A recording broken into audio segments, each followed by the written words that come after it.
Alright! Right. Pring mata. Lord, Musalo ka muna. salamat po for this experience. Pinili niyo muli sa amin. Apo, basta. Basta, nasan po tayo? Okay, po tayo sa Dia. Hong Kong to. Dito po sa Macau, this is the first time na makasakay po kami ng, ano tawag dito? Cable. Hang cable? Oh, cable wire. Cable wire. Ayan. Ito yung pinakamataas na bundok sa Macau. Oh, now? That is the one of the highest mountain in Macau. Macau. Ayun o, pangit ang Okay, building, ha? no? Ayan po, nakikita mo nyo, papataas na po kami. Ayan po. Nakakalula na. Hindi makakaya po yun. Saan? Mga nakakulong dyan. Yun. May ilang beses mo na dito, Leloy? Hmm? Maraming beses na. Ang alin? Sumakay dito. Marami na rin. Yan po ang buong Macau. Yun po, nakikita po nyo. Sayang, di namin kasama si Alfred eh. Oo. Diba? Yan, gusto na sumakay ni Alfred dito eh. Alfred, hindi po namin kasama. Yung pagkakataon na may pasok siya, no? Kaya sinamantala namin yung pagpunta rito.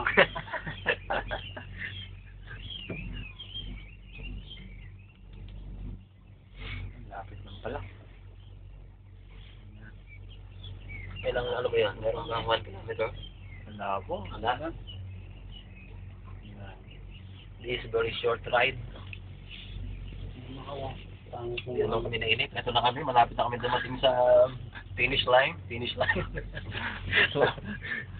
Malapit na po kami.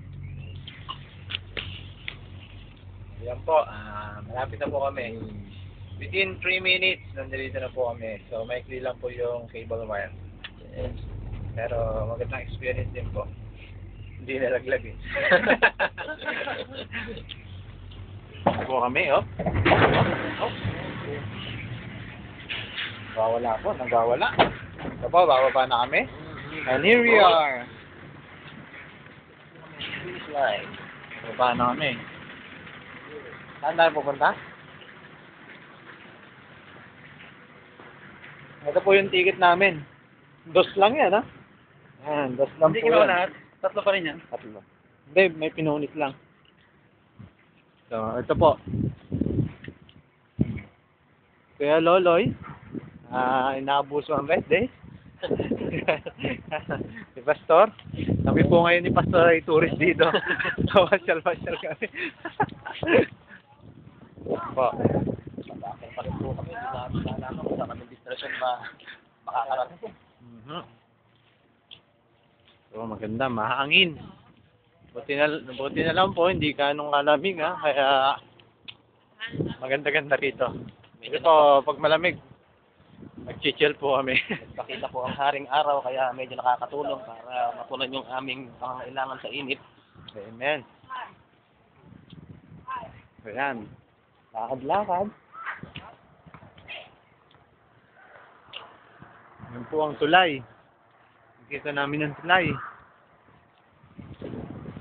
Balik na po kami. So, dito na lang po muna.